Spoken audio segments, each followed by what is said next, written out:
This is Heather Fun about, and today we'll discuss about one great phone called Nokia. Once they were one of the best. In fact, some of them still consider that it is one of the best. In fact, they are when it comes to future phone market even today. But back then they were the kings of the smartphone, and you can't believe that they will have to be sold off to Microsoft because they fell so badly. Now let's look at what made them so good and what made people to buy only Nokia instead of the other phones, although they were still rebels who used to buy other companies, but the fact that the Nokia was still the best seller was because of the certain facts, and one fact was the durability.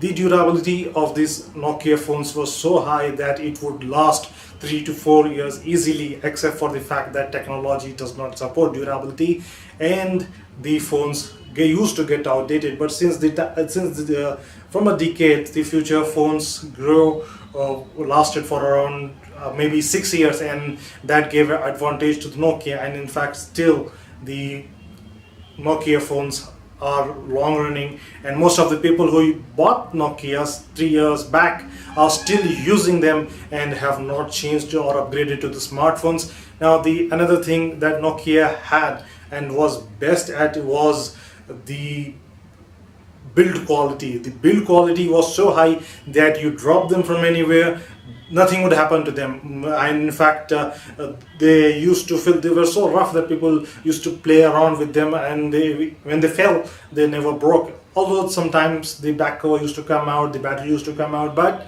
still they lasted a long. Even after 100 falls, they used to long well. But today's phones, if you drop them, end of the phone completely, no matter how costly they are. In fact, then you have to give it to the complete replacement, and that is not even covered under the warranty.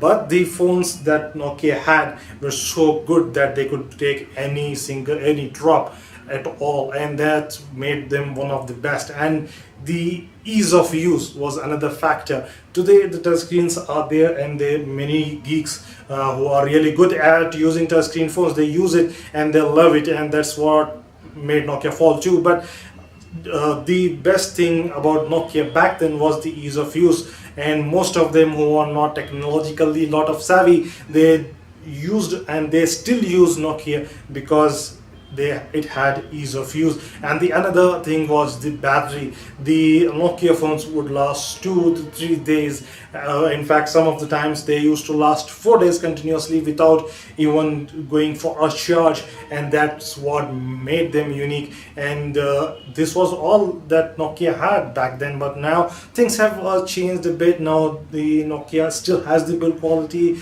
still has a little bit of durability, but the tech is changing so fast that Nokia could not withstand it. And the purchase of Microsoft is a little disheartening because of the I think the Nokia should have adopted Android and had left its ego behind in order to and could have survived the apocalypse of being sold to somebody else. So this is my opinion on Nokia, and you could leave your opinion in the comments below. I have kept the comments on and the ratings as well, so take a moment to like this video and also take a moment to subscribe to the channel. And thanks for watching. Bye bye everyone.